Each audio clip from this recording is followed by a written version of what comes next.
Wrestling Podcast presents The 5 Count.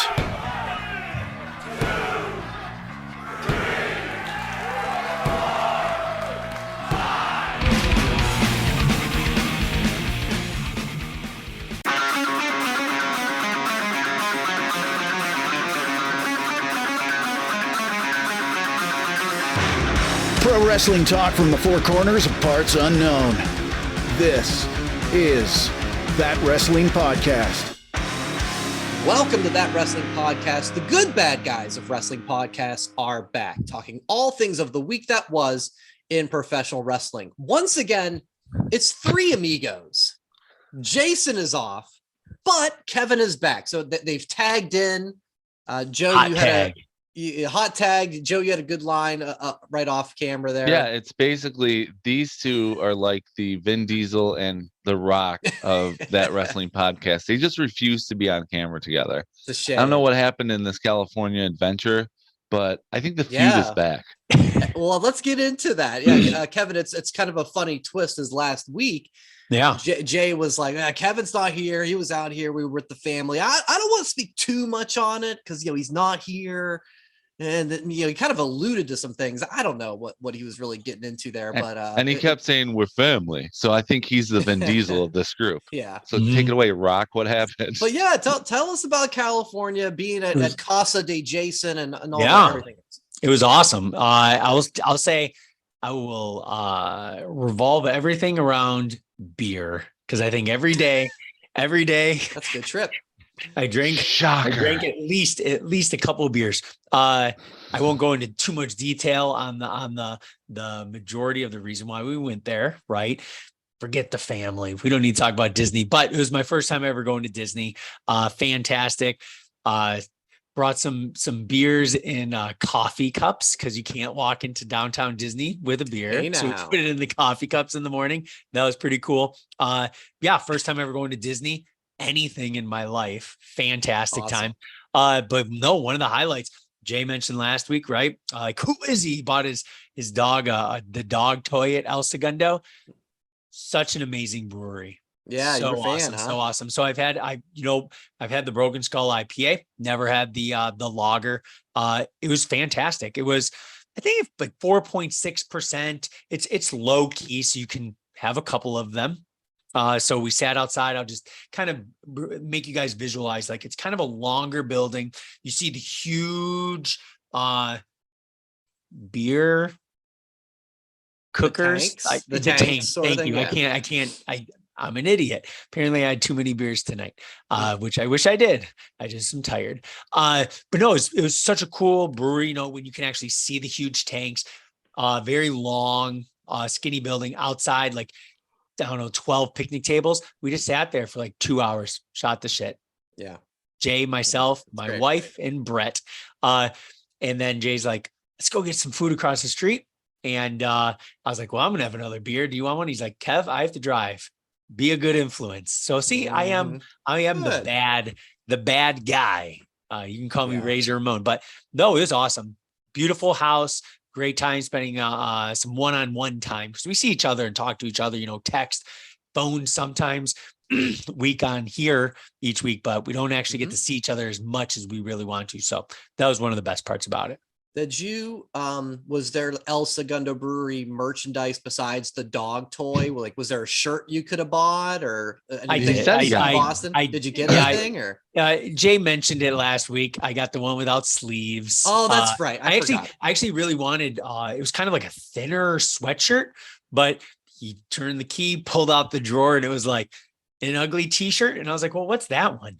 And he's like, oh, that's a tank top. And I'm like, sold. I'm like, sold. Sounds great. Sold. You threw your credit card at him. But it was just the classic logo and super comfy. I think it's like one of those really fancy, I don't even know what brands, the real skinny tags in the back. We might actually even have one from whatamaneuver.net. Those brand shirts, like the real soft ones. But great brewery, great trip.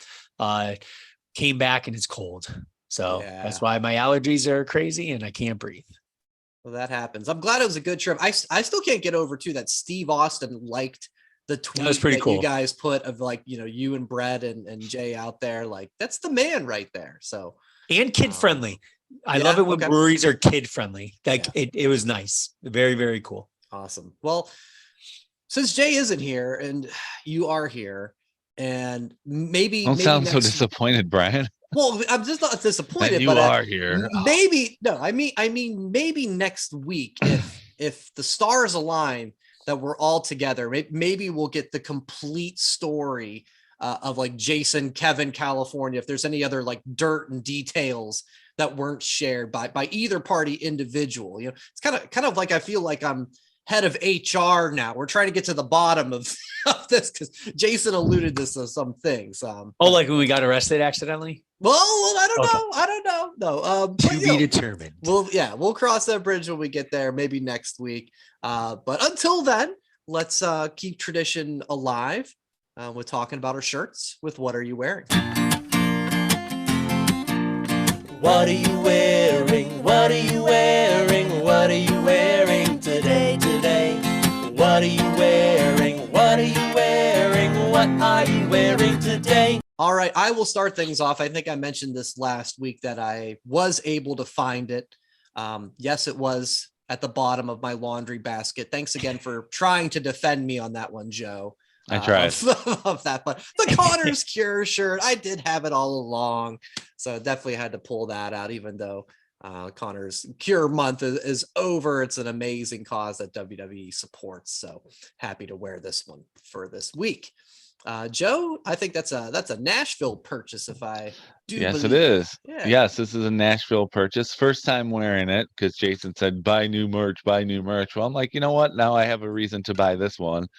I mean, not buy it because it's already been bought, but wear it. But you mentioned, Brian, last month was pediatric cancer awareness month. It doesn't mean you can only donate during the month of September. It's year round. So I like the fact that you're bringing it up in October too, and we could do it throughout the year. It's like, just because September is where the awareness is, it doesn't mean that it goes away. So all year long, please go to Connor's Cure. Great people, and they follow us too. So anyway, I got the Brock Lesnar versus Kurt Angle WWE rival shirt in honor of Lesnar's return this week, and it's the only Brock shirt I own. Excellent. That's very cool. Reason enough. And Kev, go right ahead to wrap it up. I'm actually wearing a twofer this week. I know we usually talk about our shirts, which I will say, Brian, I know you probably didn't like it, but was what it was. Yep. Finally getting some title recognition. We'll get touch base on that later. I got the Orange Cassidy yearbook photo, not to be confused with the Jericho glamour shot I do have as well. It was like a hot topic for like a deal, but like 2 years ago, it was like $5. Super comfy. And didn't fall. Believe it was so cheap. Yeah, but the thing is, I remember that deal because I bought the AEW Mox spray paint shirt for that same deal. Okay, it was like it wasn't $5 just for the Moxley shirt. shirt. All right. And I was like, which one do I choose? Gee, I wonder. And hopefully I don't show too much thigh when I lift it up, but it's 30 years on October 12th. I had to rock out my Bret the Hitman hard socks all day yesterday. And I had to wear them again today because I did some laundry yesterday to have them clean. And I was like, you know what? I'm going to wear them again today so I can wear them in time of recording. No, it's crazy. 30 years ago, beat Bret the Hitman Hart and was Saskatchewan something, Canada. Beat Ric Flair. Beat Ric Flair. Yes, Bret Hart beat Ric Flair.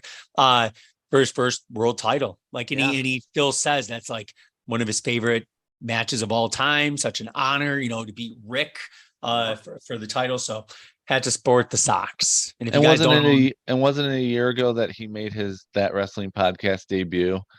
It was. Yeah. Happy belated on the show, Kev. He had a birthday last week when he was not here, and 41. So, hold up. Yeah, no one cares about 41. Wait, Brett. Oh, I'm on the phone with Bret Hart. Uh-huh. Oh, he's still kicking out some of his best matches of all time at age 41. 41. As well. I was gonna say yes, keep rocking and rolling. let's cue up the cameo. Here's the great Khali. No, let's just kidding. Happy birthday. Maybe for 42. We'll see. Oh, all right. It just took me back to Khali singing "Happy Birthday" to John Cena at the Raw. That's right. After his birthday. Oh, that's man, right. We were there for that. Yeah, classic moment. All right, well, we'll get down to the week that was. The White Rabbit mystery was revealed at Extreme Rules, and as suspected, it was the return of Bray Wyatt. The lights went out at the end of Extreme Rules. We heard he's got the whole world in his hands, and members of the Firefly Funhouse popped up all over the arena before going to a video of the Funhouse. It was all covered in cobwebs and abandoned. Then a door opens, a man comes out with kind of like a devil mask, I guess you could say, holding the lantern, takes off the mask. It's Bray Wyatt. Holy shit chance. Crowd with a huge pop. Guys, how did you like the return, the presentation of Bray Wyatt? The presentation was amazing as expected. But the mystery, Evolution was more of a mystery than Bray Wyatt coming back. It wasn't, we all knew. Like, I know Jason was grasping to try to make it something more, but then when it was like completely obvious it was going to be Bray, he's like, well, I don't really care. And I'm saying that because he can't defend himself this week and call me a hater. That's but true. I mean, it is true. We just go back to the archives and you can hear the last couple episodes where he really wanted it to be something else. It didn't take away from the presentation. It didn't take away from the pop. It didn't take away from the pure joy of everyone there seeing him back. And it definitely didn't take away from the views that it got the next day of people who wanted to see him back. I didn't pick up on the fact that this is how stupid I am, because I was just like, oh, I watched it the next day because I was out at an event, so I didn't get to watch it live. The Brody Lee tribute for his return. I'm like, bravo. Yeah, that was when he was a Bludgeon Brother and they had a mask. They put that on Abby the Witch in that reveal in the crowd. And so, yeah, that was kind of a Easter egg the next day. And the door, his AEW. Oh, yeah, like debut, the light, the blue silhouette. Light. Yeah. That's what I was talking about. Oh, okay. Yeah. So there's two of them then. Mm-hmm. Look at that. I loved it. Excuse me. I have a little different standpoint versus Joe. I did like it that we all knew it was going to be Bray, just because it led up to Extreme Rules. It made that crowd reaction hot. Like, surprise, sweet. That's fine too. But sitting on the edge of your seat, knowing that something's going to happen and just being excited. I don't know if it was a sellout crowd before that. I'm not sure. But it was very cool. And when you saw news sources said that once people realized it was going to be his debut, that tickets started selling there more. Was like a nice bump. The day before the event. But even just seeing, all the characters in real form. And then you saw the mask on, that was the worst part about the whole thing, the mask on the announcer's table. Yes. And Corey Cole, what the hell? It was just, that was a little corny there, but I thought the presentation was fantastic.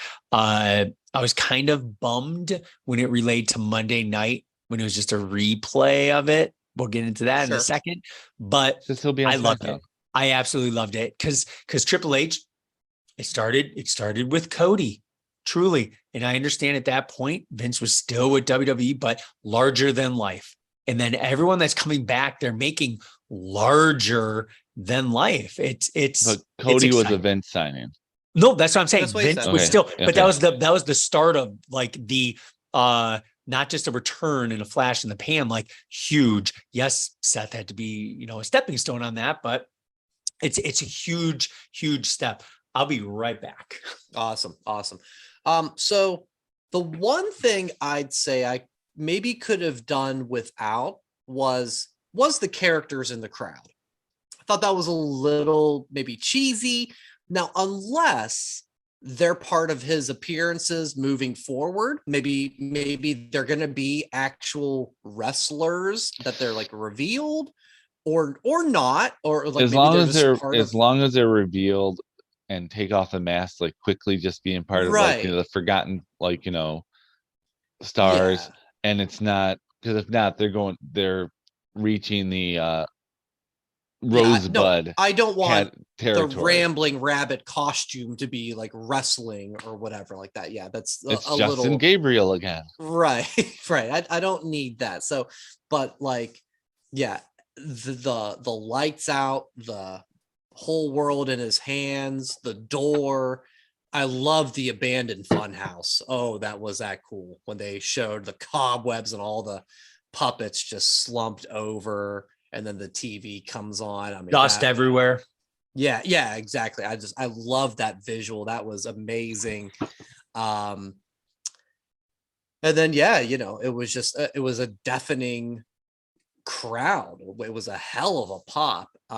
And I like that it looks like it's kind of the return of the old school Bray Wyatt, right? It's the Lantern, it's not the Fiend, it's not like the Mr. Rogers Bray Wyatt of the Funhouse, right? It looks like this is like the original character in that sense. Like Wyatt family. Yeah, Wyatt family. Maybe the Fiend can come back for special matches. You know, I don't know. But yeah, I think it was incredibly well done. And yeah, the crowd ate it up. If anything, I think that Philly crowd, it knowing that they were like, okay, we think we're getting Bray tonight, it kind of took away from their and maybe their interaction for some of the other matches. Did you guys catch that vibe at all? Like, I just didn't No, think maybe. I thought Philly was great as always. Yeah. I think they were energetic. They didn't really, even for the, sorry, Brian, really bad Ronda Rousey Liv Morgan match. They didn't like completely destroy it. No, yeah, I thought they were into that. The Cross Drew match, you know, there was a couple of them, and then the fight pit was like, Well, I think the fight pit was okay. yeah, it's different, you know, so Different is the key word. it's I a different type of match, right? There's no pins, so it's a little weird as far as how the presentation of it goes. I think they were definitely into last man standing, especially oh yeah, well that thing lasted forever. Oh, it did, yeah. But yeah, when it but not in a bad way, with handcuffs and Beth, and we'll get into it in a second. But yeah, I thought at that point they were like, you know, all right, when's he coming out? So like whenever the show seemed to be over and the lights went down, they exploded, because it was like, oh, okay, it is actually happening. What do you guys want to see? So obviously, you know, later on Friday, he'll be on SmackDown. They've promoted that. What do you want to see from him moving forward? Is there, I mean, we'll get into our 5 count, which is talk about like specific feuds, but anything that you want from him moving forward that is like going to really interest you? I don't want him to play the hits. Okay. Yeah. I don't want the Fiend back. I don't want the Eater of Worlds back. I don't want the Cult Leader back. He's a creative enough guy via Jericho. I want this to be something fresh and something new, like AEW was supposed to be. I want, like, sorry, I don't want to get anyone upset about it, like people are on Twitter at you, Brian, this week. We are fans of AEW as well. It's true. It's true. Lame name. Anyway, I want it to be fresh. That's all I want. I want him to actually, like, he had this time to come up with an idea, and I trust his idea making skills. So that's what I want. Yeah. So him bringing out the Lantern already crushes you. No, it doesn't, because he had the Lantern with the Fiend too. He did. So CDF came out with it was that face lantern. Oh, that is true. That is true. Yeah. I didn't look at it like that, right? I do like that approach. I like it, in my opinion, the first month I don't want him to wrestle.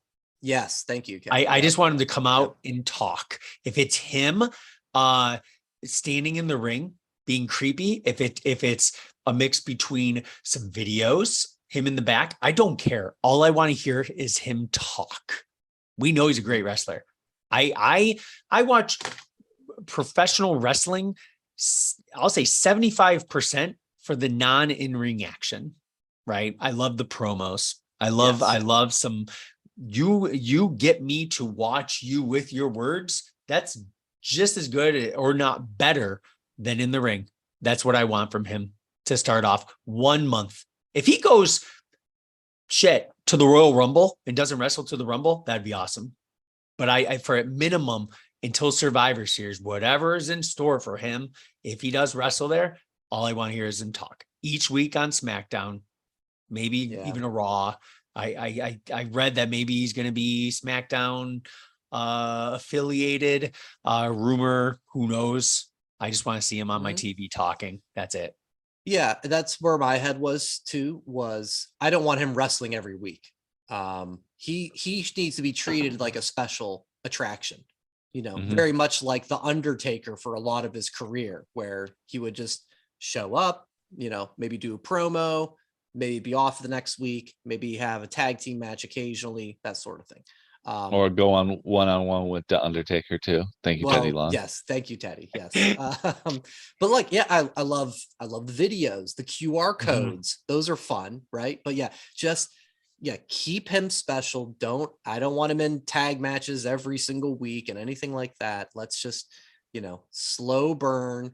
And we'll get into later for our 5-count topic, which will be like, who do we want to see him go up against with this return? So we'll get into that. Any additional thoughts on Extreme Rules as a whole, guys? Again, the Fiend, I felt it needed its own kind of talking segment because it was such this big event for WWE. But the show itself as a whole, I thought, had a lot of good highlights. I thought the Brawling Brutes. The good old-fashioned Donnybrook. Yes. I won't go into much detail except for just that match was insane. It's just that was fun. I wanted it to last longer, and it lasted a while. I really thought it could go another 20 minutes. I could see Sheamus and Gunther. I know, just beat the crap out of each other for an hour. I want to see. I actually, you know what? That's where they should go with their blow off match. Iron Man. An Iron Man match. Wow. A 1 hour Iron Man match. Gunther, Sheamus. That would do two things. Number one, the IC belt would be to the moon. And number two, I'd get to see Sheamus and Gunther slap each other for 60 minutes. If he can go, and like he was the body type of a little, I'll even say like thick, right? In NXT, he wasn't like fat whatsoever. He was just like doughy, little thicker, doughy, like us. And now the way he looks now, like it gives me hope that maybe one day you got to work for it, Kevin. I know that's the only bad thing. I don't want to work for it. The whole I'm going to breweries and just like drinking it like nonstop. Why can't I be ripped? I'll take another one. Unbelievable. Yeah. Yeah. No, that was fantastic. I feel like Jason has said, like, Roman and Brock, give it to me every single time. It's always great. Roman and Brock. That's how I feel about Imperium, Brawling Brutes, Sheamus, Gunther. It's only been a handful of times now. It's probably been 3 or 4 at the most. But they're magic. They are absolutely perfect opponents for each other. So, and we called it last week too. We were just like, whoever wins on Friday is going to lose on Saturday. That's what's going to end. That's what happened. Yep. Exactly. And it didn't matter. It was still entertaining. Just because we predicted it doesn't mean that we didn't enjoy it. Yeah. And they set it up too on Friday with he tapped out, but it wasn't a tap. And so we'll be getting some more of that. It looks like he was reaching. Yes, he was reaching according to the ref. I thought Ronda and Liv was fun. Don't get me wrong. Of course you did. I'm biased, but I think the crowd has been confused about this feud, about who was the heel and who was the face. Uh-huh. I don't think they did a great job with the story of like establishing that, because Ronda wins and immediately she grabs the belt and was like to the crowd, like, oh, boo hoo hoo. I'm like, oh, But they weren't booing. Right. Yeah, So she's awful. Like in that, she's sticks to the script and doesn't ad lib at all. No, So it's like she doesn't. They weren't cheering and they weren't booing. They were indifferent. Right. Oh, boo hoo, and they're like, oh, we just got back from the bathroom. What did we miss? But I think that was a product of just the weeks of the buildup. Like there wasn't a lot of like clear definition. Like, you know, Ronda was like, I don't need a weapon. And Liv came out that one SmackDown with a bat and like tried to attack her with a bat. Well, that seems like a heel thing to do, right? Like I'm the good guy. I'm going to hit you with a bat. So I think there was a lot of confusion that just didn't do either women favors.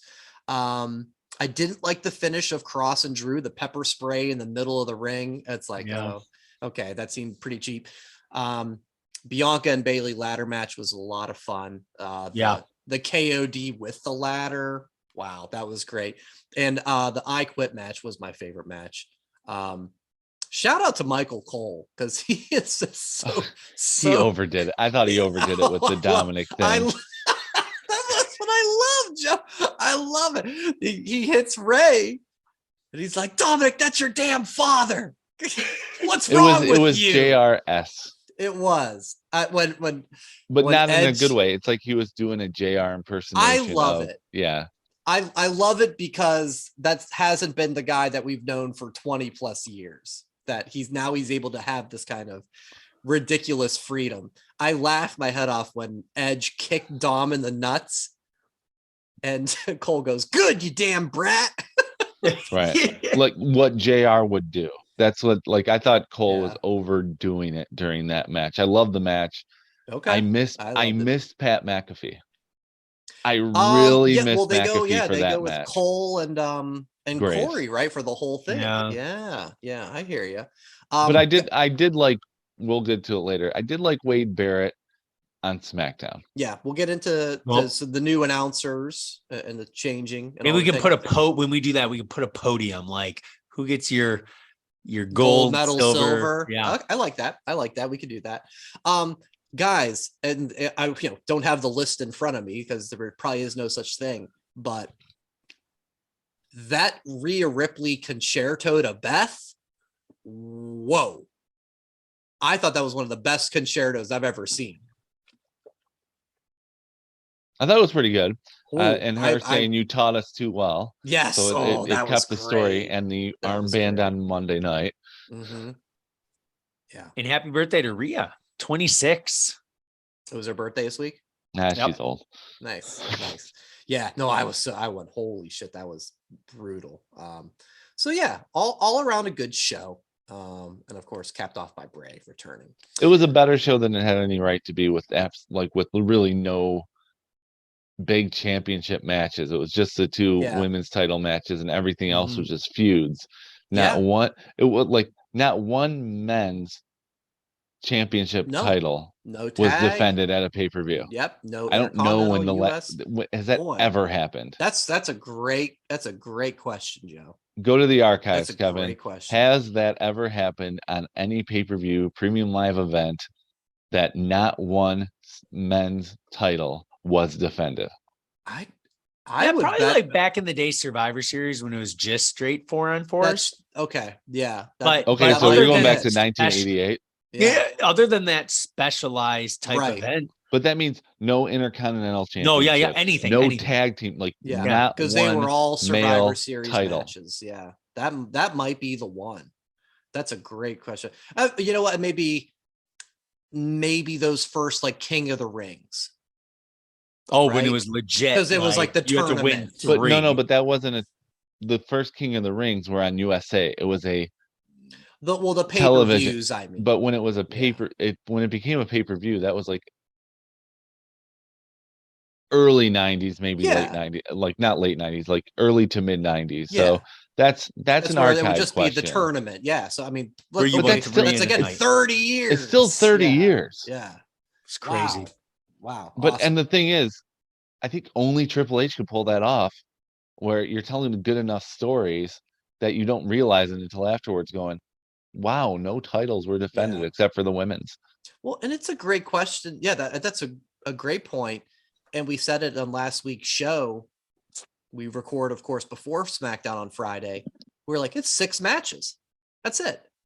6 matches. But I didn't walk away. It was 6 plus, of course, the Bray Wyatt return, which took, maybe 7 minutes 5 or minutes, something. I don't know. Yeah. So, but I didn't walk away from that show going like, oh, but this guy didn't wrestle and this women didn't wrestle. It was a packed show for what they presented. So interesting. Another my subject for this one and the rundown I put together is just in all capital letters, returns. Because there was a ton of them this past week. I'll go through them all. We got Legado de Fantasma with Zelina Vega popped up on SmackDown. Apparently, when they left NXT, Elektra Lopez was in the car. She was their like manager. Yeah. They must have dropped her off at a Sheetz or a Buc-ee's on the way to SmackDown. She went out. They picked up Zelina. So they're there. We're getting LA Knight. Max Dupree is done. LA Knight, he's taking on Mansoor on Friday. Gallows and Anderson popped up on Monday Night Raw. Brock showed up. By the way, point for Jay on that one. Gallows and Anderson. Brock showed up on Monday. We didn't know he was going to show up. A point for you, Joe, for the Lashley prediction, because that certainly is where that's going. They announced Elias is back next week. And heck, I'll throw in, this was after I put it together, but even Sean Spears, AEW. Sean Spears is back. He was back in Canada doing this thing with the chairman. He kind of was throwing back to the Perfect 10 gimmick there a little bit. And him and Wardlow gave each other a look, and then Wardlow gave him a hug, and it's like, okay, I get it, because you were feuding with them beforehand, but it's like, once Pinnacle, always Pinnacle. Yeah, I suppose so. So, guys, what do you make of these returns? Any one or two stand out for you? Anything you're excited about?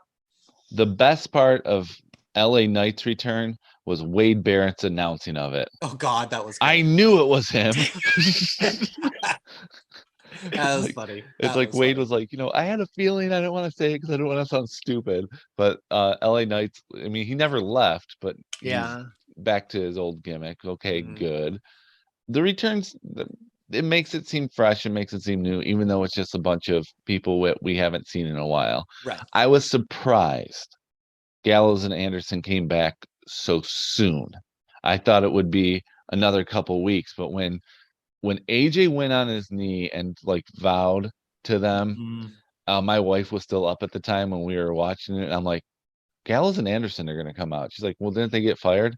And aren't they in AEW? I'm like, they never were in AEW. I'd explain the history of Gallows and Anderson. Oh, there's a lot for there the past too. 2 years. And then all of a sudden they came out and I'm like, I was right. Yeah. I look good for them. They got a lot of hate online for coming back. And I'm like, they're a legit team, which WWE is lacking. Yeah. And I alluded to that I thought, they got released. And from what I remember reading in interviews with them, they were pretty bitter about it. Like they had just re-signed not long before they were released. And it sounded like when they were negotiating, they were very seriously considering AEW because AEW was about to start. I think it was about to launch. And, they got Bullet Club friends over there.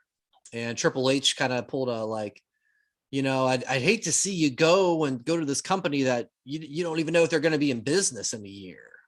Kind of said, oh, well, yeah, like, well, for security, think of your future, think of your family. Right, think of your family. And so they resigned, and then whatever it was, 6 months, a year later, they were fired. Do you remember when they were on Jim Rome after they got fired? Or no? Gallows and Anderson? Yeah. On Jim Rome, no. Yeah, they did it like it was about less than a month after they got fired and released. And they were just angry because they blamed Paul Heyman. Because it was according to them on the Jim Rome show back in April or May of 2020, they were basically saying we went from being in the main event of WrestleMania to being fired because Vince McMahon listened to Paul Heyman, who said, I just don't see it. when they were Right. trying to get rid of people, and they conned us into signing this contract. Yeah. Like Yeah. I think they were bitter with Vince, and they were bitter with Heyman because he was, but Mhm. Triple H has a way of like mending fences. Bruno in the Hall of Fame, Yeah. That's a Exactly. great Warrior point. coming back. Yep. And this is the thing, exactly what you said. It's Vince leaving, right? So reports come out, we all knew that they were offered even to be brought back earlier this year in the summer. Nope, Vince was still there. Vince goes away. Look who comes back. Mhm. I will say this. They yeah, Carl has always looked like very in shape, right? Gallows, I feel like every time we see him, he looks more and more impressive. Like, was it Festus? Not Festus. Originally, yeah. Yeah, Festus. That's how you'd say his name, right? Mhm. From Biscuit, Biscuits and gravy. Biscuits and Yes. gravy. And like It was all I Jesse think and about is like Festus. Jesse Yeah. and Festus. like the tongue out of the mouth, and then it's like, And then ding ding The bell would ring, and he'd. but Yep, he yeah. every time you Nuts see him, so. man, he looks more and more impressive. fake cane too. Don't forget about that. That is true. That is true. But I would say one that I kind of popped on Monday night is when the return of Elias next week. I'm excited to see how they bring it back. I think it'll be exciting. He hasn't been on any variation of the character, right, for a while. So the last time we saw him, the beard looked fake, right? Was Yeah, fake. yeah. Bigger They than a gave him that $3 time bill. off to grow in the beard. Well, no, presumably. exactly. So I want to see like how much beard did he grow? Is he good? I think it's going to be, will he play his guitar out like, and mention his family? Like I'm excited for Monday. Yeah. I just one of the biggest things is to see how he comes out, how he portrays. Is he going to be a good guy? Right. He's been he's been a good guy for so long. Is he going to come out the crowd and just get him to boo him? Right. Yeah. So that's going to be exciting. Yeah, I hope he's a heel. It seemed like that was his best work with just the guitar playing and having everybody shut their mouths. And we already said it. Yeah, Gallows and Anderson. I was surprised at. So that was wild. And I can't wait for LA Knight. I loved him in NXT and all the stuff he's done before and Impact. When this Maximum Male Models came out, I remember us talking about it, and I was just like, listen, he'll be fine because he's talented, but I'm like, this ain't it. He's LA Knight.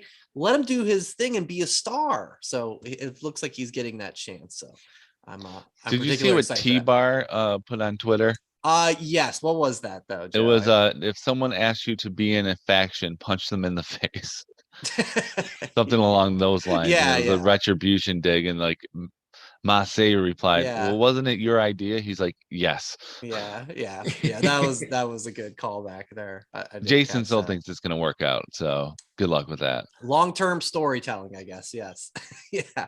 But we didn't talk about Brock coming back, though. Yeah, I mean, okay, let's talk about it. I mean, Joe, you can start us off because you were like, I want Lashley, and then it happened. When Lashley in his promo beforehand mentioned beating Brock, I thought that was, again, planting the seeds for a future episode before Crown Jewel, because I'm like, oh, he mentioned Brock. So I'm like, okay, I'm going to be right later on. I can't wait to say I was going to be right in the future. But 30 seconds later, you heard the music, and here comes Cowboy Brock. And I was right about the other thing, too. Because you guys were like, well, it can't be against Lashley. He's a face. Brock's not going to be heel. And I'm like, Brock's not going to be a heel again. Brock is going to be Brock, like Stone Cold is Stone Cold. It's just, he is who he is. He's going to get cheered no matter what. He can. He's now at that point where he can face anybody, good or bad, and be a heel or a face. It doesn't matter. Yeah. I did not see the fans when he first F5'd Bobby doing a one more time chant. But they did. They absolutely were like, yeah, go Brock, beat his ass. And I was like, he was the ultimate heel there, but it didn't matter. Crowd loved him. Yeah. And that was a creative way, by the way, to have Seth take the US title. Agreed. Because that match was set up like the week before. And so I was like, well, how are they going to, so. And I liked it because Brock kicked Lashley's butt, right? But then Seth came out, still had to do so much to actually beat Bobby in the ring to take the title. So so it made Bobby still look like a monster, like he had to take a huge beating. So he didn't look weak in losing the title either. Now him and Brock can feud. Title means nothing. Let him just beat the shit out of each other. And Seth will do great with the US title because he's just been such a great performer this year. So Gallows and Anderson, I think, was the catalyst for their return. Texting, Joe with you guys on Monday.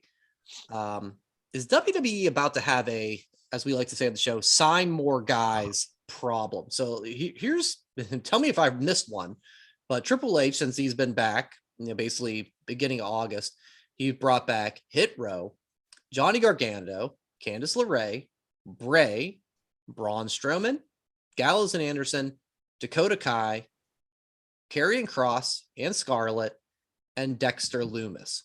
That's a lot. That's about 13. Did you say Io Shirai?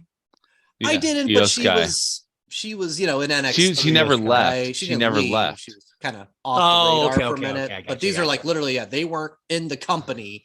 I got and now they're back. These were all people who did not have a contract. Correct. And now they do.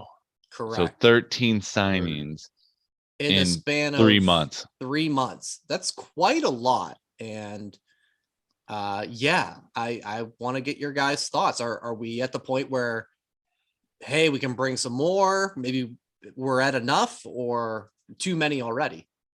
I don't think they can bring well, here's the thing, the WWE, they can bring back whoever they want. They have the hours of content that they can use. They have 3 hours of Raw. They have 2 hours of SmackDown. And they have NXT where they're starting to sprinkle in main roster people on there to still work. I mean, Sonya Deville was on it this week. Right. The Brawling Brutes was on last week. So it's getting the difference between, because when I brought this up on Monday, was we're getting to the point of sign more guys because we dog AEW for that. The difference is AEW has 3 total hours. WWE has what? 3, 2, 2. So 7 total hours of weekly TV that they can do. Yes, quick math. You know math. But it's close. It's getting really close because look at, without these 13 people coming back, we're missing the weekly Kevin Owens segments. We're missing, like, Tommaso Ciampa. Is he injured? I haven't gotten word because he's disappeared too. I think I've seen some speculation that maybe he is, but I haven't gotten anything official that I've seen. The only thing I like, and I'll flip the script again.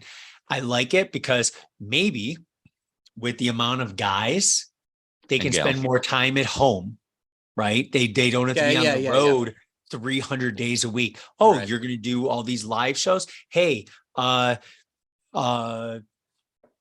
my mind's going blank here. Johnny and Candace, you have a kid. Come back for a little bit. Then go spend time at home. We're going to bring you back for the Rumble. The Rumbles are shaping up to be all-star Rumbles. At least more of the men's. Women. I'm thinking more of the women's. Like they finally have some women who are on the roster. Yeah. Unlike last year's. And it will be rough. It's gonna be fun. So this upcoming year. Okay, we don't have to have Bianca, Charlotte, or Ronda win, right? Throw in a crazy one that can actually be a legitimate winner. Throw someone new. But I think if they're signing more guys, hopefully we don't see a watered down product of 14 matches in a thing. Hopefully we do see a good program. Let them go home a little bit. Let them, refresh their body so they don't get hurt. Those type of things.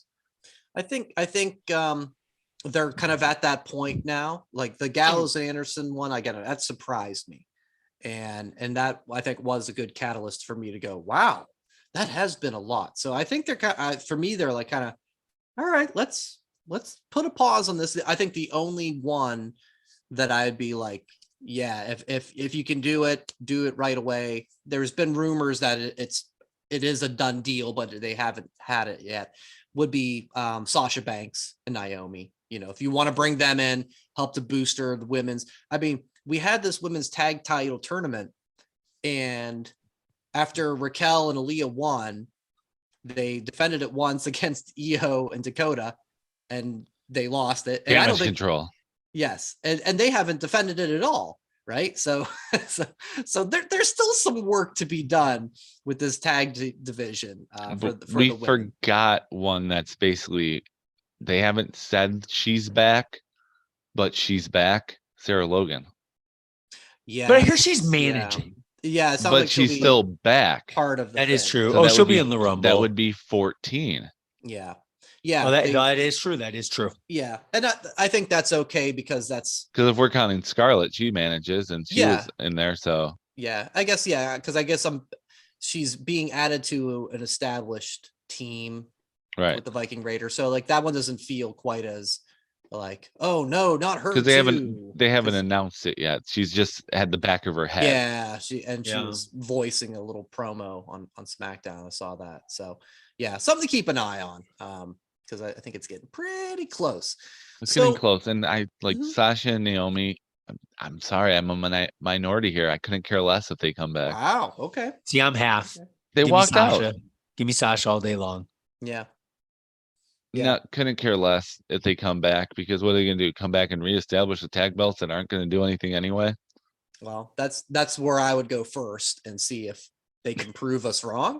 But But have you seen Cardona on Twitter this week? Totally trolling people with his profile pictures of all of his promo pics from his time in WWE as the major brother to the rated R superstar to the one pant leg, the short ECW.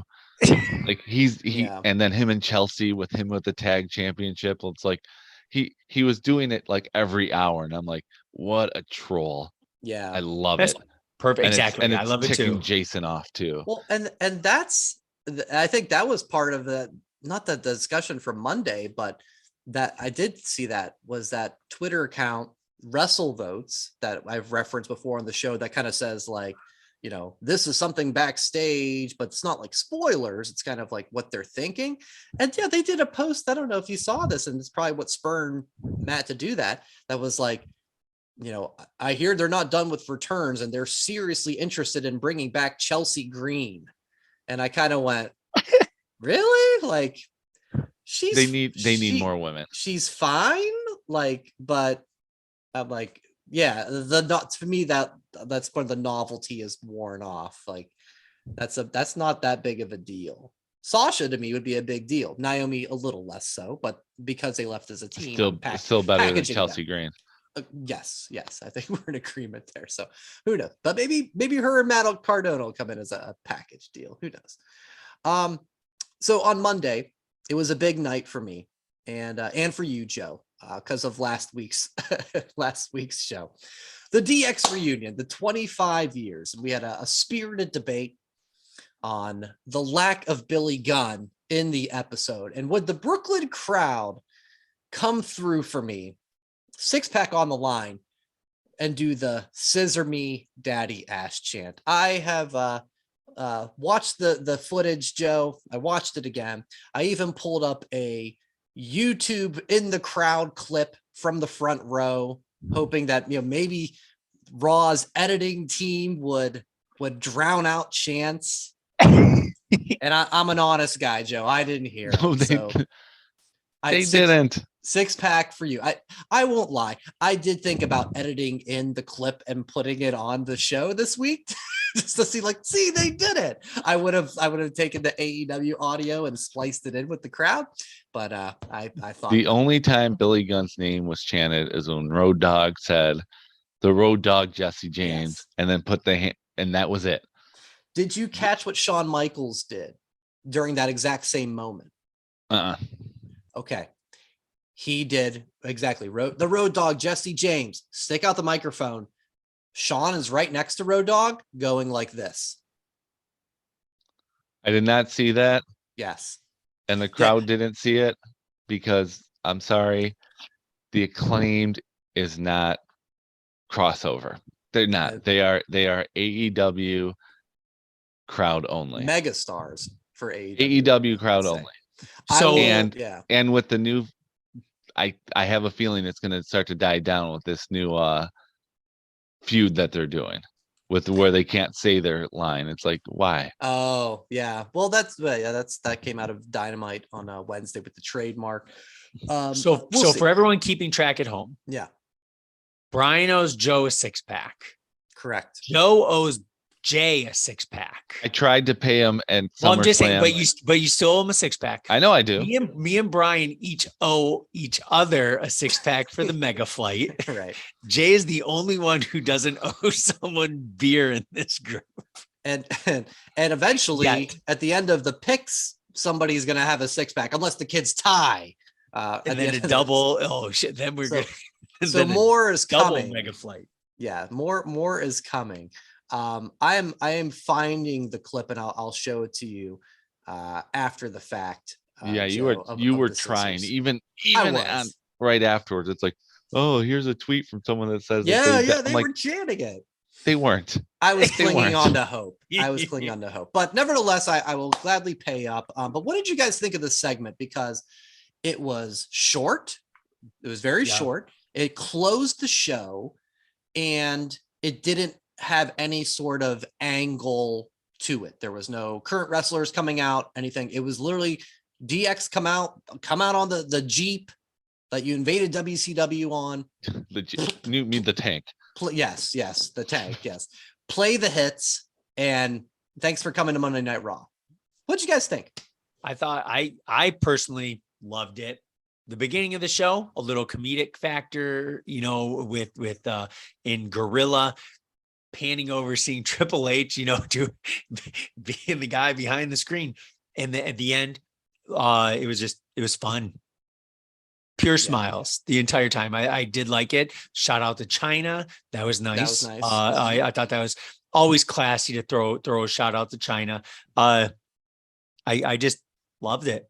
Throwing out, the stupid glow sticks in the crowd, getting the whole crowd, with all the suck it Road Dogg losing his breath. That was funny.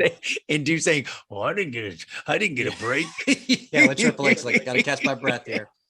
I like Sean saying, if we do this another 25 years, please put us out of our misery. That was funny. Joe, along with being happy that we didn't get a scissor me daddy ass chant, what else did you think? I was happy about that. Thank you, Brooklyn. Brooklyn came through for you. Brooklyn. I really enjoyed it. It reminded me of like Rolling Stones playing Super Bowl halftime. Okay. They came out. That's a good analogy. They did the hits. It was short, sweet, to the point. They did everything you wanted. Nothing really new except for the whole, if we have to do this again in 25 years, put us down. And the out of breath comment. Everything else was like the exact same thing. But did you notice that the firework only worked on one side? It never made the X. No, I didn't.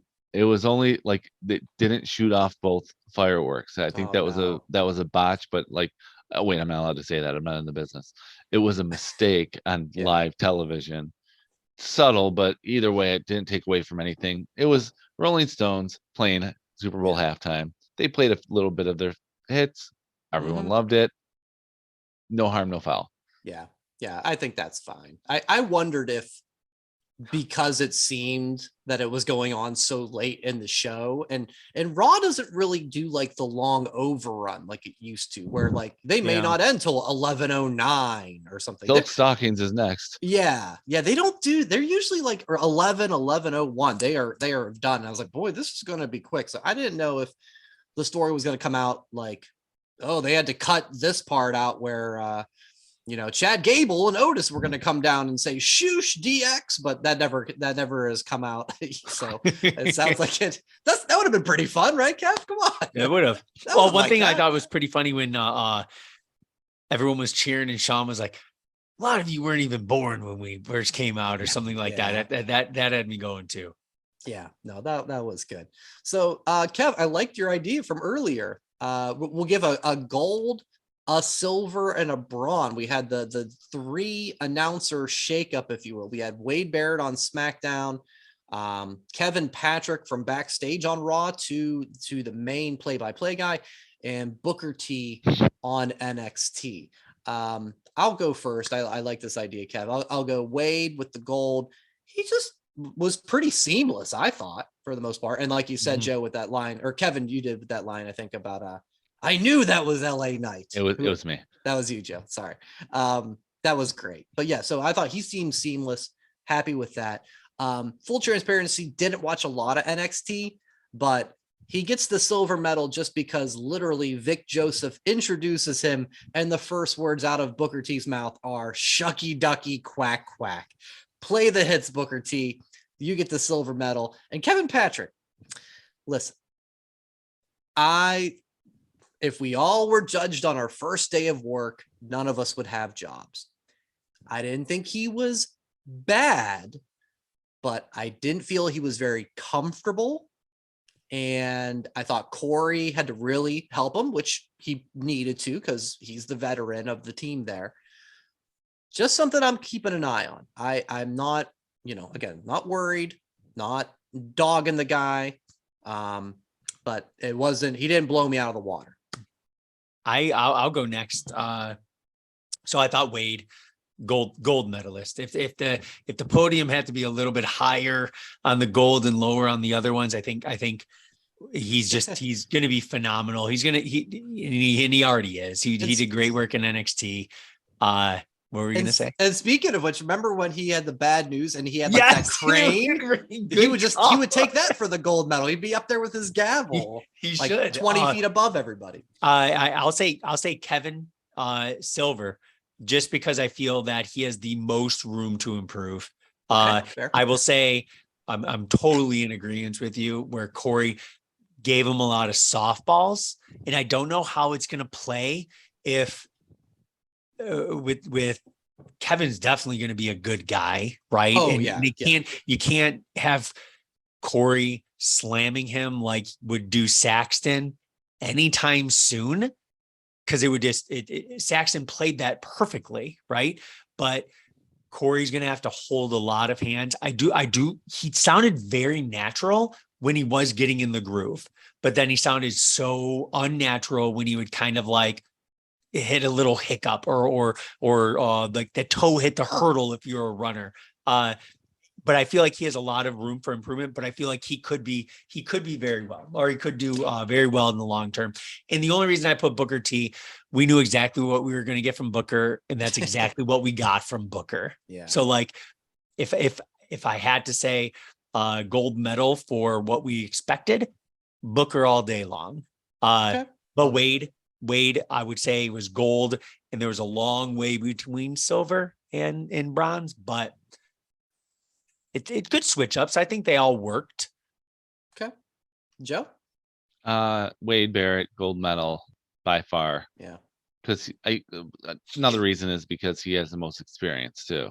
Recent experience. Correct. Yeah. Being on there. So he's been with NXT for what, a year and a half now? Yeah. So Wade Barrett definitely and he was a SmackDown guy for the majority of his career when he was in ring. So it felt like the right call. Very sad that he did such a good job, because when I want McAfee back. Yeah. It's like, as good hopefully as that won't is, change like, anything up on that. But where does Wade go? We said last week, it's like, well, Booker T's just and I don't want, the thing is, by far did the gold medal for the first night. And I'd put Booker T with the silver. Okay. Because Raw was like, the commentary just didn't work. I don't feel like he was, I just don't feel like he was ready for it. And Corey can't carry the show. Okay. Does the Irish accent mean anything to you? No, it's okay. Yeah, I'm Irish. Why would I have a problem with an Irish accent? Well, just because he has a legit Irish accent, right? It's very recognizable. And no, but there's always Wade Barrett has a accent. Yeah, true. And it's recognizable. I mean, Jerry Lawler and Jim Ross had Southern accents, which was very recognizable. Accents don't, it's the story that's being told, and he just wasn't, you And can't get maybe fired on your first night unless you really mess up. No. No. It's better than Mike Adamle. Okay, full transparency. The reason why I gave him Silver is because we have the same name. Yeah, I thought that might be the angle you were I'm taking just there. kidding. I would have been okay if you would have done that too. But yeah, we'll be keeping an eye on those guys. We'll quickly touch on Dynamite. First show in Canada, first show out of the country. The first news that came out of it was right before they went on the air. Renee Paquette is all elite. She is doing backstage. She's going to be doing interviews. So we had that. I thought Hangman Page, that's the Hangman Page I've been dying for since the CM Punk feud. The fire in that promo was fantastic. Daniel Garcia, he stays on the dark side of the society. I don't quite get that, because what was all this stuff in the last couple of weeks? And then I'm not sure. And then Orange is the new champ, as Kevin has the shirt proudly displayed. Oh, there was a terrible women's match too. Well, of course, but at least it was 8 minutes.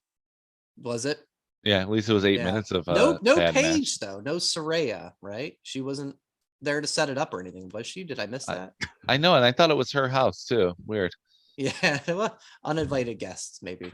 But yeah, what'd you guys take away from AEW this week? I thought it was a good show. I feel the Garcia, I like him. Great worker, right? But the whole I'm a professional wrestler, and then you're a wrestler, and then he's back to being in the Appreciation Society. I feel like, I don't know. I didn't necessarily like it.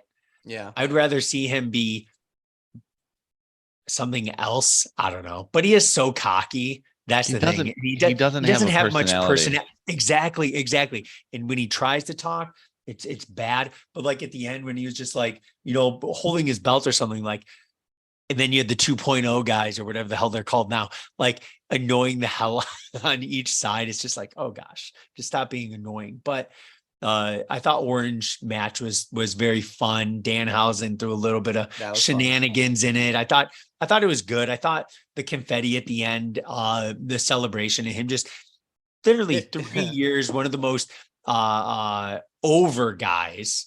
And I didn't know who the hell he was until AEW. And I know, Brian, you are hard on him. Right. Yes. Okay. Make sure that you do a pause. You don't have a hard on for him. Yeah. It's all about the semantics and commas and everything. You know what I'm talking about, Joe. This is being a teacher. Pre-show. Yeah. Please. Like, did you like you've seen him, especially with Pac, man? Like the matches have been pretty damn good. That's the thing. Yeah. I feel like I've seen that match now X amount of times because we saw it live at Revolution in 2020. So I don't feel like they've really brought anything other than Danhausen popping up. That was fun. But yeah, I don't go into it getting excited because I'm like, I've seen this. And they've done it a couple other times. I'm like, I've seen this. So this doesn't really do it for me.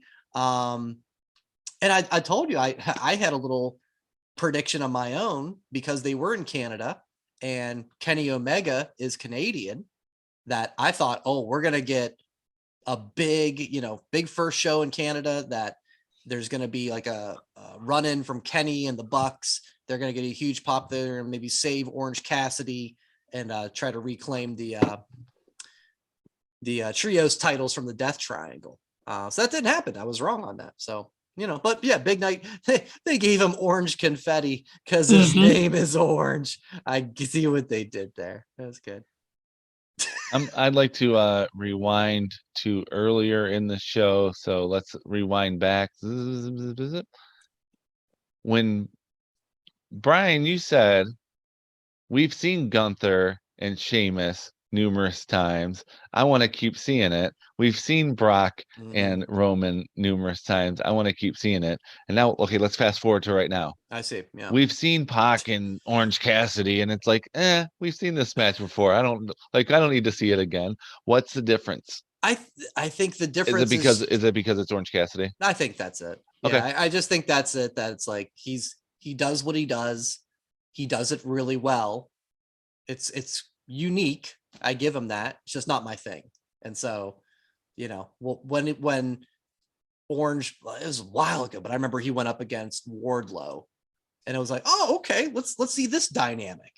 But, when he put his straps back up, right? That was cool, right. So like, yeah, there's something different there that I can gravitate toward, despite not being a biggest fan of his. Okay. So I don't know if you're buying that, but no, I'm buying it. I actually, okay. that's it. That's the answer I was hoping for. I was right, hoping that you'd be like, well, that's different because they were like, more entertaining. But yeah, I gotta agree with both of you, Kevin, Brian, when it came to the whole Jericho Appreciation Society and Daniel Garcia.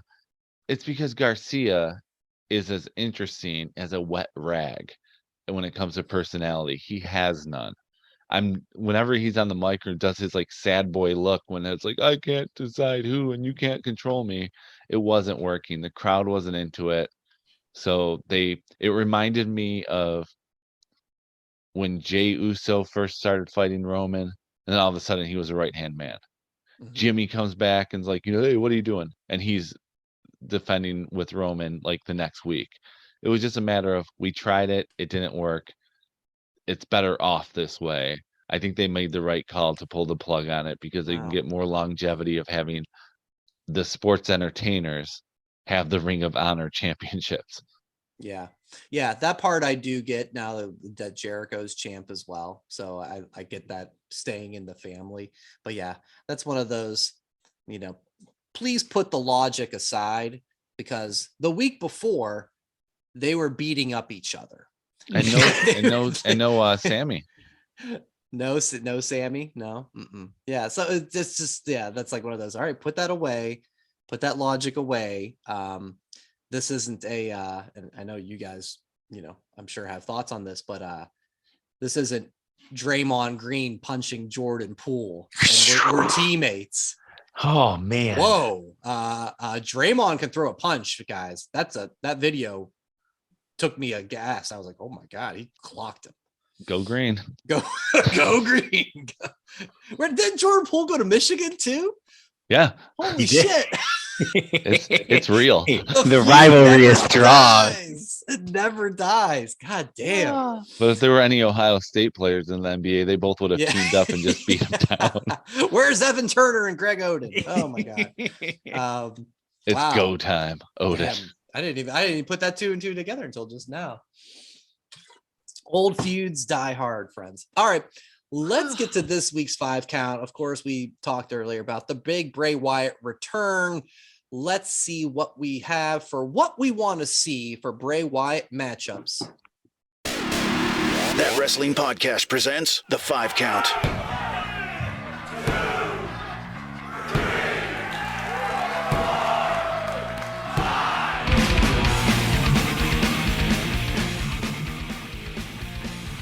All right, yes, 5 matchups we want to see with the returning Bray Wyatt.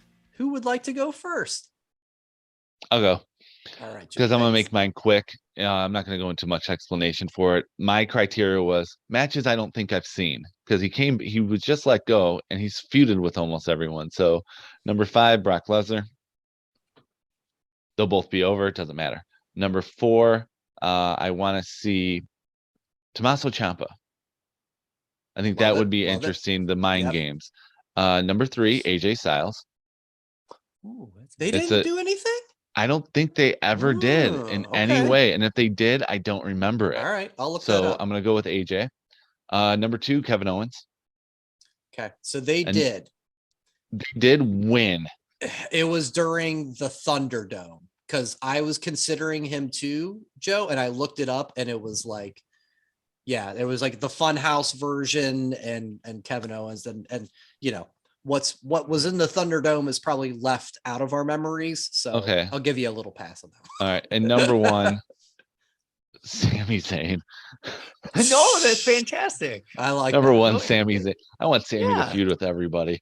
Yeah, like that. Go ahead, Kev. You can. So it's funny. So I did have an original 5, and then I totally changed it. So I'm going to tell you my original 5 Classic in the ending. Classic Kevin. Yeah. So I originally said Sammy is MJF. 5, and then Jey Uso, Jimmy Uso, Solo, and then the I big see dog, what you right? did. Yeah. Just working his way up, and I was like, okay, I got to be a little bit more creative. But my list, I didn't want to pick anybody that was a heel. That was my biggest thing, because I want Bray to just be psychological, mind games. I don't want anybody, because I was like, man, maybe I'll pick Gunther. No, I don't want a bad guy. I want guys who, you know, are gonna feel the emotion from the audience. So number 5, I for more than just kind of seeing him get his butt kicked, Johnny Gargano. Kind of the same thing with like Tommaso Ciampa, similar small size, right? But I feel like Bray would just like eat him up. Number 4, Joe, very similar to you, Brock. Just, I would love to see Brock like laugh at him, but then like give the Brock stare, kind of like look a little scared. He's such a big, beefy guy. For him to look a little bit scared with the Bray stuff could go a long way. Don't know if they ever fought, but I put 3, Drew. He's the epitome of a good guy nowadays in the WWE. Similar with number 3 or number 2 and number 1. Number 2, I put Edge. It's his final countdown year. Give him a good program. He's at the time where he doesn't need to win a huge program. He you know, he wants to pass the torch, makes the company better. And then number 1, just like I pick MJF a lot, number 1, the person who's going to get the most reaction when he comes back, just Bray and Cody. I don't know who how I'd want to win that. Like, because you can't have Bray lose, makes him look somewhat weak, but you can't have Cody lose because he was like the rocket jetpack. So that one's got to be very, very, very calculated in how they do it. All of them, to be perfectly honest. Mine is Johnny. Johnny could be a squash, right? Yeah. But those other ones, man, they could have some fireworks, but who would win, who would lose? That's the biggest thing. I like your Cody one because both Cody and Bray have the ability to cut amazing promos and also promos that kind of leave you scratching your head going like, what did you just say? What did I hear? Cody had a lot of those in AEW. Yeah, a lot. And Bray is classic too, with just his stories that he tells. Like, what the hell? So there can be a lot going on there. Two answers of mine, you guys hit them exactly in the places where I have mine as well. My number 5 is Riddle. I thought this was his first time with Seth that he showed he could be serious and show, you know, more than just the what's up, bro, 420 guy. So I thought him and Bray could do some cool stuff. Number 4 was Ciampa. So same exact one. Nice. I think you had number 4 for him, Joe. Same thing. Yeah. I think back to, you know, what he did in NXT, a great promo guy, an underrated promo guy. And I thought him and Bray could do some fun stuff. My number 3 is Cody. He was my number 3 for a lot of those same reasons you said, Kev. My number 2, exactly on the head, Edge. Nice. Edge head. See what I did? But yeah, same thing. Time's running out. They could do some fun stuff together. My number 1 was one that was supposed to go down. And then I think Bray got sick. I was going to do this one too. Injured, yes. Demon Finn Balor. And the match, I just quickly looked it up. It was supposed to be the Demon versus Sister Abigail. And he was like the Pumpkin King Demon. He was like orange and black for some reason. It was all weird, and it was like, is Bray going to be wearing a wig? Is this a girl? Like, and it didn't happen. I think Bray, maybe for the best, probably, but it was a bad build. That's why I didn't put it on my list, because of how bad the build was. So so I think here's a chance to reset that and make it worth something good with like the supernatural Bray and the supernatural Demon Finn, and maybe make some magic with them, because the first go around it didn't happen. It actually didn't happen, but like I said, maybe that was for the best. All right, a lot of exciting picks. That's this week's 5 count. Who made your 5 count? Let us know on social media using the hashtag TWP5Count. All right, that's almost time for the end of this week's show, but we got to do it, Kev. The football picks. Yeah. We are on to another week, and this was a rough one. This was the second 2 out of 3 weeks that Brett's gone 0-3. Yeah. Harper went 2-1. Do you tell Brett when that happens? Like, I more tell him when. So when we were at Disney, I was like, buddy, you won a game. He's like, cool, let's go on a ride. When he wins, more when he loses, I'm like, hey buddy, you're beating Harper by 1 game going into this week. Most likely it's going to be. And then first game lost, I'm like, buddy, you guys are both tied. We'll see what the next game is. Okay. Buddy, you're 1 game behind. So I try to throw a little positive in it. Yes. That's good. He loves it when you know what I mean, they're even or tied or 1 game off. He's like, cool, Dad, I'm happy for her. I'm like, okay, cool, sounds great. Harper's similar, and she's funny now, and I'll make sure I put this in a future video, because if it doesn't matter what the scenario, win or losing, whatever, and I'll be like, oh, you won a game, and she'll be like, yes, I want to win, and I'm like, oh, really? She'll be like, I want to tie. That'd be good. Or Brett wins the game, and she'll be like, oh man, I'm gonna win. Yeah. So she does that, and then she corrects herself, which is always funny. So Harper went 2-1. I'm gonna have in this week's video too. I had some fun Facebook comments because it hit it on the head when the predictions came out for last week's games. She had Giants over Packers. I was like, well, that's a loss. She had Jets over Dolphins. I'm like, that's another loss. And then they both had the Rams. So I'm like, all right, well, they'll be even on something. And those 2 games are the ones that she won. And one of my friends on Facebook made a comment before the games of like, I'm going with Brett's picks here. I don't know what Harper's thinking. And you'll see what happens on the Saturday video. I got something special planned for him. So overall, it's nothing too bad, but we got to make sure we let the people know. But Harper's 8-7. Brett is 7-8. The games this week, great matchups. Yeah. This is actually a really good week. And the Lions are on a bye week too, guys. So that makes it even better of a week. Exactly. Can't lose. They've been on a bye week for 3 weeks now. Yeah. In theory. The defense is still at Hard Knocks. No, we got the Ravens and the Giants. We got the Bills and Chiefs, which is great, and Cowboys and Eagles, which is a surprisingly great one. So 3 big games for this week's picks. So make sure you check that out Saturday morning on the Facebook page, and we'll see who is in the lead after this week. We're going to be this is week 6. Yeah. Week 6. So we'll be officially over 1/3 of the way. All right, that'll do it for this week. Hey, shout out to Jay. We will hopefully have you back on the show next week. That's all good, right? At That WrestlePod for the social. Of course, check out the YouTube page, youtube.com/That Wrestling Podcast. If you are listening to the pod and want to see us visually, that's the way to do it. Whatamaneuver.net is for all your merchandise. And guys, have a great weekend. And of course, enjoy wrestling. Thanks for listening. Follow That WrestlePod on Instagram, Twitter, Facebook, and YouTube.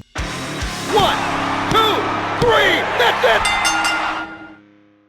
Thanks for watching That Wrestling Podcast on YouTube. Make sure to subscribe to the channel. And for more That Wrestling Podcast content, follow at That WrestlePod on social media.